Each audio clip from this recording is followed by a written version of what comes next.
සුබ දැසනක් වේවා. මට හදිස්සියෙම හිතිච්ච පුංචි කාරණාවක් ඕගලන්ට කියන්න තමයි ආවේ. ඒක ගොඩක් දිනෙට වැදගත් වෙයි කියලා මං හිතනවා. විශේෂයෙන්ම මේ කාර්යබහුල ජීවන රටාවකට හුරු වෙලා ඉන්න අපිට අපි ගැන හිතන්නවත් බලන්නවත් වෙලාවක් නැති ඕගලන්ට අනිවාර්යයෙන්ම මේක වැදගත් වෙනවා. මොකද මේක මට දැන් ප්‍රැක්ටිකලි වෙච්ච දෙයක් සහ මම මාර අප්සෙට් එකකින් ඉන්නේ මේ වෙලාවේ. එකක් තමයි අපි දන්නවා අපි හැමෝම මොන වැඩ රාජකාරී තිබ්බත් අපි පිළිවෙලට නාලා කරලා පිරිසිදු වෙලා ඇඳලා කරලා ලස්සනට ඉන්න කට්ටියනේ. ඒ වුණත් අපි එතකොට අපේ ස්කින් කෙයා ගැන හිතනවා. අපි හොඳ රූපලාවන්‍ය ප්‍රොඩක්ට්ස් පාවිච්චි කරනවා. ඒ දේවල් වලින් අපේ ලස්සන තියාගන්න හදනවා. අපේ කොණ්ඩේ ගැනත් අපි සමහර වෙලාවට ගොඩක් බලනවා. මොකද ඒවා විසිබල්.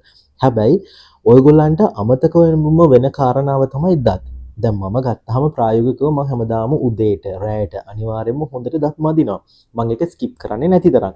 හැබැයි මගේ එතකොට නර්ව් ෆිලිං කරපු දත් දෙකක් විතරයි තියෙන්නේ සවුත් වෙලා. මම හිතාගෙන ඉන්නේ අනිත් දත් ටික මගේ හොඳයි කියලා. මම ඩෙන්ටල් එකට ගියාට පස්සේ සාමාන්‍යයෙන් ડોක්ටර් කියන්නේ ඔයාගේ අනිත් දත් ටික හොඳයි ප්‍රශ්නයක් නැහැ කියලා. හැබැයි මම දැන් හදිස්සියෙම නිකමට ඔය නිකන් ඉන්න ගමන් මිරේක ළඟට ගිහිල්ලා මේ දත් ටික බලද්දි මෙන්න මෙතන ඔයගලන්ට මෙතන පේනවා ඇති. මගේ මෙන්න මේ දත. ඒ කියන්නේ මෙතන යට ඇඳේ තියෙන චූටි දත් දෙක ඉස්සරහාම තියෙන දත් දෙකෙන් එක දතක් නිකන් මැලියම් බැඳිලා වගේ. ඒ කියන්නේ බ්‍රෂ් හැමදාම බ්‍රෂ් කරනවා නම් එහෙම මැලියම් හිටින්න විදිහක් නැහැනේ. හැබැයි බලද්දි මම එතනින් චුට්ටක් හූරලා හැම බලද්දි ඒ දත චුට්ටක් නරක් වෙන්න වගේ ඇවිල්ලා. හිතන්නකෝ මේ දත් සෙට් එකේ තියෙන ඉස්සරහා පේන්නම තියෙන දතක් නරක් වෙන්න වගේ එනවා කියන එක ඒක ලොකු දෙයක්.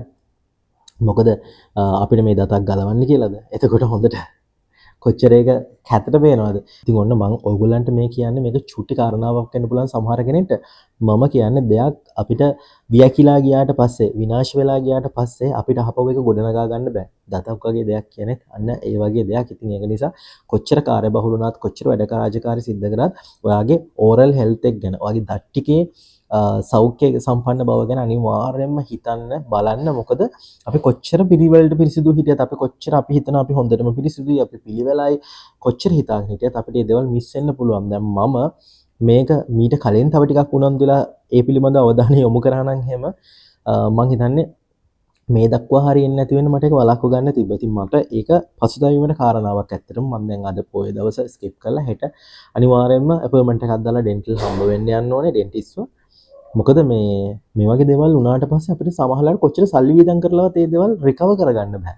ඉතින් ඔන්න අද දුරුතු පොයේ දවසේ මගේ පණිවිඩය එක තමයි අපි හිතන්නේ නැති වුණාට ඔයාගේ ලස්සන ගැන නිරෝගී බව ගැන වගේ සුරූපී බව කඩවසම් ගැන එහෙම නැත්නම් කොහොම හරි ඔයා ලස්සනට ඉන්න ඔයාව ලස්සනට දකින්න කැමති කෙනෙක් නම් එහෙම අනිවාර්යයෙන්ම මේ දේ හොඳින් මතක තියාගන්න. මේ කාරණාව ගැන අනිවාර්යයෙන්ම ඔයාගේ අවධානය යොමු කරන්න. එහෙම නැතුණාට පස්සේ කොච්චර සල්ලි වේදම් කරත් කොච්චර කාලය වැය කරත් අපිට ඒකව ආපහු යථා තත්ත්වයට පත් කරගන්න බැරි වෙයි. මොකද මට දැනෙච්ච ඒ ෂොක් එක, ඒ අප්සෙට් එක හින්දාමයි මං හිතුවේ ඔයගලන් එක්ක ඒක කන්ටෙන්ට් එකක් විදියට ෂෙයා කරගන්නවා කියලා.